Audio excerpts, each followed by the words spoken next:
E é isso aí, galera. Hoje a gente vai falar sobre a Reforma Protestante. Eu já deixei um vídeo do YouTube, do Nerdologia, falando que um resumo. Mariana chegando, deixa eu botar logo aqui. Mariana, seja bem-vinda. Já deixei um vídeo hoje para vocês no portal, para vocês assistirem mais tarde, com um resumo da Reforma Protestante. E hoje nós iremos começar a trabalhar ela no livro também. Então, eu acredito que todo mundo já está preparado, já está com seu livro em mãos aí. E vamos começar então a falar desse assunto, que é um assunto muito importante, já que hoje nós estamos vivenciando ainda efeitos dessa reforma protestante. Esse é o momento em que a cristandade ela se divide. Ela já tinha se dividido antes entre a Igreja Católica Romana e a Igreja Cristã Ortodoxa, mas a Thaísa, deixa eu colocar logo a presença da Thaísa aqui. Mas agora a igreja vai se ramificar em outras igrejas que vão diferenciar mais ainda da Igreja Católica. A gente vai entender os motivos que levaram a essa divisão entre as igrejas chamadas de protestantes e a Igreja Católica, o que levou e também as características de cada igreja, das maiores pelo menos, que é, no caso, a luterana, fundada pelo Martinho Lutero, a calvinista, fundada pelo João Calvino, e a anglicana, fundada pelo rei Henrique VIII. Vamos entender um pouquinho sobre a criação dessas igrejas e por que a Igreja Católica acabou perdendo esse monopólio que ela tinha durante toda a Idade Média, um monopólio, ela era a única igreja praticamente da Europa. O Papa, ele era soberano, então isso vai mudar a partir do século XVI. E é isso que a gente vai estudar já começando na aula de hoje. Então, livros em mãos aí. O meu já está aqui para a gente falar da Europa pré-reformas. O Cisma do Oriente é página 18, tá, pessoal? Todo mundo está preparado aí? Tá tudo certo? Sim. Tem alguém aí que ainda não achou? Carlinho tá sem microfone, Carlinho fala sempre. Não, professor, porque tá uma barulhada doida aqui em casa. Aí se eu abrir o microfone vai atrapalhar a sua aula. Não, Cada Maria estão botando o som pra todo quanto é canto. Ah, tá. Tá, beleza. Mas pode abrir para comentar alguma coisa que precise, tá? É porque eu acho Então, qual é o número? Qual é o número aí que da página? 18. Do Hiper 2. É, porque o Bruno, a última vez que ele apareceu, ele tava na primeira avaliação ainda, né? Então, Mas quando? Aparecendo aqui a gela que choveu pra tirar. a gente tá no Hiper 2 já, na página 18. E a Vitória fica rindo, né? Não fala nada, não comenta nada aqui na aula, mas pra rir no chat é com ela mesmo.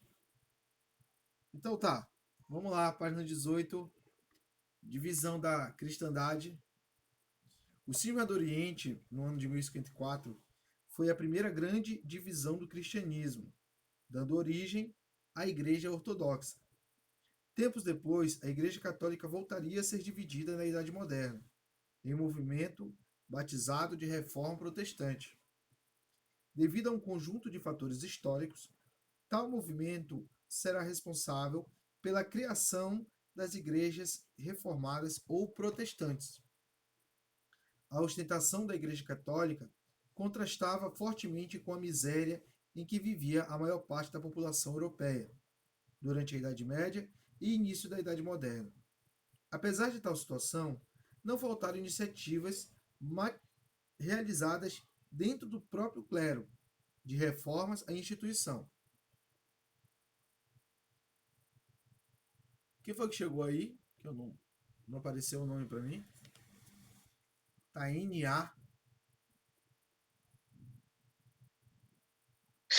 Não dá não. É a Nalanda de novo?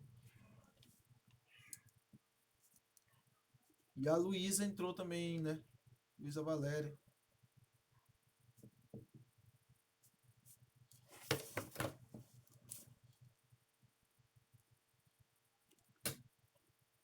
Ah, tá. É a Nalanda com outro celular, né? Bom dia, Luísa. Beleza, então. Tudo certo. Vamos continuar. Realizadas dentro do próprio clero, de reformar a instituição. John Wycliffe iniciou um movimento de crítica a várias condutas da igreja. Um dos seguidores de Wycliffe foi o clérigo John Huss. A Igreja Católica considerou Wycliffe herético e ordenou que suas obras fossem queimadas. Huss foi condenado à morte na fogueira em 1415. Beleza, galera. Deixa eu situar vocês então. Como é que se encontrava a Igreja Católica?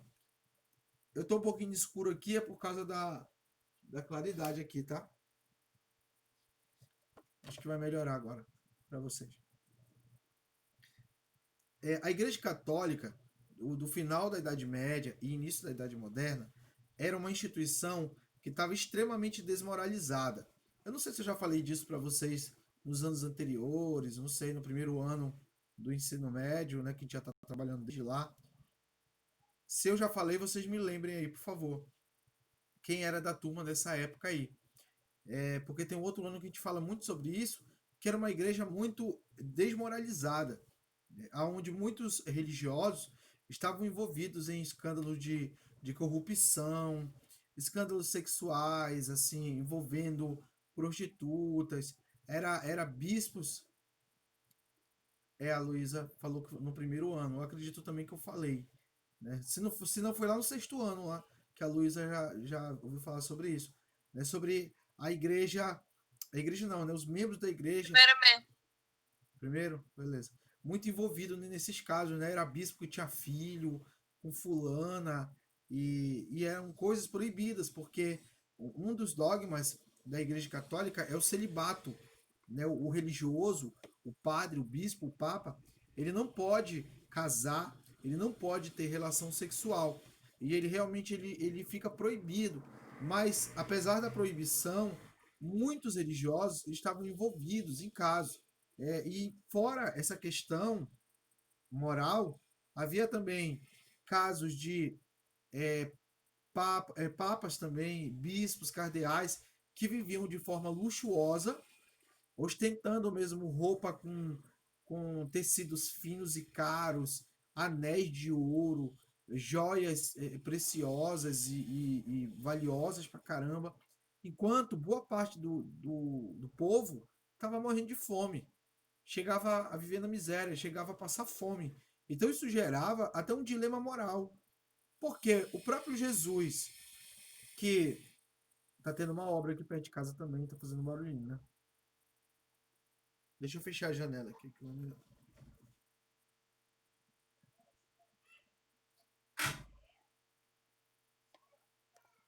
O próprio Jesus Cristo, que é o símbolo máximo do cristianismo, que é o grande ideal cristão, ele viveu de uma forma que não tinha a ver com a forma com que os religiosos ostentavam, sabe? Dando banquetes, se divertindo, bebendo vinho, bebidas alcoólicas. Então, isso destoava totalmente da vida de Jesus, que teve uma vida muito regrada, que foi uma pessoa muito humilde, né, que não tinha apego aos bens materiais. Ele pregava justamente o que? O desapego aos bens materiais. Se a gente for buscar na Bíblia, a gente vai encontrar vários trechos falando sobre a pobreza, sobre a necessidade de ter uma vida pobre materialmente, sabe? Ele fala para os discípulos em um certo ponto: pega só a tua. Vai com a roupa do corpo e sai caminhando, vai pregar a palavra. Então ele realmente. Jesus não deixa um exemplo de luxo, nem de ostentação, mas boa parte do clero católico daquele momento vivia assim. Então isso gerava dilemas morais, dilemas éticos e críticas também. Os precursores, vamos dizer assim, do protestantismo, ou seja, os caras que vieram antes da Reforma Protestante, foi o John Wycliffe e o Jean Hus, né, que eram religiosos que não concordavam com aquela postura da Igreja Católica, da Igreja não, né? Com aquela postura de alguns membros da Igreja Católica, e começaram a criticar. As críticas elas eram logo combatidas. Não era permitido criticar a Igreja Católica, e a Inquisição agia logo. Ou mandava ele se retratar, ele retirar aquilo que ele estava falando, ou em alguns casos ele chegava até a ser condenado à morte, como foi o caso do Jan Hus. Ele foi morto pela Igreja Católica por causa que ele dizia, a Igreja dizia que ele estava cometendo uma heresia, ele estava cometendo um crime contra a Igreja Católica, criticando ela dessa forma. Alguém tem algum comentário para fazer sobre essa parte primeiro aí?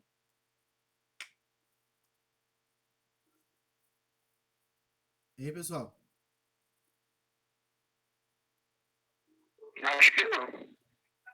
Quero ouvir vocês, quero saber se vocês estão aí, estão acompanhando a aula. Estamos sim, tio. Tio, só uma pergunta. Você tá me vendo? Tô? Os católicos, eles tinham, então, no caso, uma relação com as mulheres, era isso, né? Eu fiquei meio bugado pra isso. Sim. Tipo, era? Relações E a sexuais. lei não... E a lei da igreja tipo, eles não sabiam disso ou eles deixavam mesmo rolar isso? Normal, de como fosse normal pra eles. Porque hoje não pode, né? Olha, Tipo, na lei de Carlinhos, hoje. na verdade, nunca pôde. Nunca pôde, hoje não pode, mas algo ser proibido não significa que não acontece. É o que a gente tá falando, né? Não significa que não acontece. Significa apenas que acontece de forma irregular, fora das normas da Igreja Católica. Isso acontecia, isso acontece ainda hoje. A gente sabe muitos casos de religiosos que se envolvem com mulheres, com homens também, casos de pedofilia, e infelizmente isso é algo que acontece ainda nos dias atuais. E a Igreja Católica, né, hoje em dia eu acredito que há até mais uma investigação, punição, mas assim, historicamente a Igreja sempre tolerou, sempre fingiu que não estava acontecendo nada, entendeu? Então estava acontecendo de forma errada, segundo as regras da igreja, era contra as normas, mas se fingia que não acontecia nada. Ninguém está vendo nada, ninguém sabe de nada, e aquilo ia levando. Mas a comunidade toda sabia, o povo sabia da cidade, e isso abalou muito a moral da igreja. Ela acabou se ficando desmoralizada, e aí abriu espaço para críticas, entendeu? Professor, Oi. eu não sei se foi o senhor ou foi a Lorena que falou que a questão da proibição da Igreja Católica em relação a não constituir família e tal, porque naquela época eles eram muito ricos e se o padre ou o bispo eles tivessem outra família, eles teriam que dividir os bens da igreja e não podia. Isso é verdade? Eu falei para vocês já uma vez. Eu acho que foi a turma de vocês que me perguntou por que não pode, o padre não pode casar. E aí eu até falei que existem duas explicações. Existe a explicação que a igreja dá e a explicação que o mundo dá, tipo a história dá. A igreja diz que o padre ele não pode constituir família porque ele não pode ficar vinculado a ninguém nem a nenhum lugar. Ele precisa ser livre para ele ir para qualquer lugar, porque há uma rotatividade muito grande de padres. Ele passa 3 anos numa cidade, aí ele vai passar mais 5 anos em outra. Não, ele pode ser remanejado do nada, assim, ele pode ser tirado de uma paróquia e ir para outra cidade, até outro estado, até outro país. Ele pode ir. Então, imagina um padre que ele é casado, ele tem 3 filhos. Sempre que ele for remanejado para um lugar, ele vai ter que levar os filhos dele, ele vai ter que levar a mulher dele. Se a mulher dele trabalhava lá, o que vai acontecer? Ela vai ficar trabalhando, ela vai com ele, ela vai largar o emprego, as crianças vai ter, todo mundo vai pedir transferência para outra cidade, para outro estado, entendeu? E isso gera um empecilho muito grande, é um trabalho. O padre que é solteiro, que não tem ninguém, ele pega a mala dele e no outro dia ele se manda. Agora, há uma explicação também, uma outra explicação, que até a Mas, história... professor, isso acontece na protestante também. Acontece, mas geralmente, Mariana, os pastores evangélicos, eles trabalham muito mais por conta própria do que por uma congregação maior. Até existe casos realmente de pastores que trabalham em congregações e são remanejados, mas não é com tanta frequência como acontece com um padre. Com um padre acontece muito. É raro um padre ficar num lugar a vida dele toda. Entendeu? Ele se desloca muito. É diferente do pastor. A maioria dos pastores, eles são dali daquela congregação. Às vezes ele é o dono daquela igreja, entendeu? E aí ele vai viver ali, vai trabalhar ali e pronto. Agora, há uma outra explicação, que é justamente isso que você comentou, que eu já falei anteriormente, que a Igreja Católica ela tinha muitas posses. Imagina se cada padre, cada bispo, cada cardeal tivesse filhos, 5 filhos, 6 filhos. Aí o bispo morreu.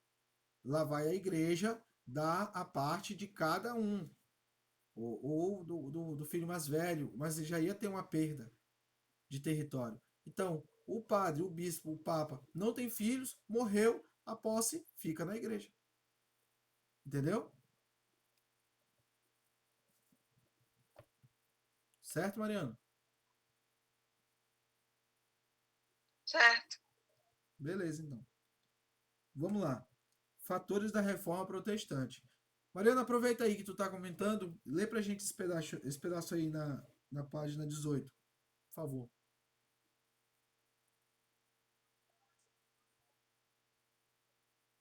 Mariana, Tô indo.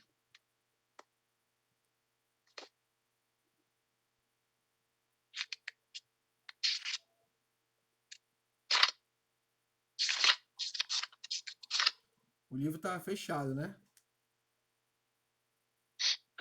Não, era porque eu tava sentada aqui fazendo negócio. Entre os fatores que colaboraram para a ocorrência da reforma protestante, destaca-se o fortalecimento da burguesia, que se colocou em confronto direto com os valores morais da Igreja Católica. De acordo com a teoria do espaço justo pregada pelo clero, o lucro deveria ser limitado e a usura banida por não serem condizentes com a fé cristã. Pode continuar. Havia também questões políticas na formação dos estados modernos. Os reis frequentemente entravam em choque com a Igreja Católica em consequência das interferências dos papas em assuntos internos. Ademais, a Igreja não pegava das interferências dos papas em assuntos internos. Ademais, a Igreja não pagava impostos pelo uso da terra, fato que desagradava os soberanos. Tá.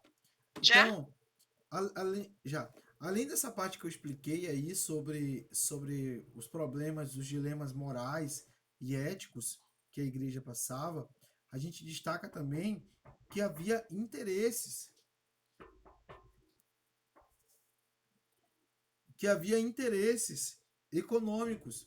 A burguesia estava muito interessada em diminuir o poder do clero católico. Para ela, seria muito interessante uma nova vertente, vamos dizer assim, uma nova igreja que desse mais espaço para eles burgueses, para que a burguesia tivesse espaço para crescer. E outro ponto também que chamava atenção era que a Igreja Católica não pagava impostos. Ela não pagava impostos e isso incomodava muito a nobreza, que via nesses impostos uma forma de crescer ainda mais economicamente. Então a gente não pode dizer que a reforma protestante ela se deu só pelo caráter religioso, porque não foi. Ela aconteceu também por questões econômicas. Pessoal, vocês têm aula agora ainda, depois da minha, tem? Não. Acho que não. É a minha última aula essa? É a última de vocês, quer dizer? Era pra ter de matemática. Tinha matemática. Mas só que não vai ter matemática mais. Ah, beleza. Então, como a gente começou atrasado, eu vou levar mais um pouco agora, tá? Teve aquele problema lá do começo. Eu perdi alguns minutos, então vamos seguir. Pode continuar, Mariana, a leitura, por favor? Posso. Some-se a esses fatores a difusão de um espírito humanista entre os intelectuais da Idade Moderna.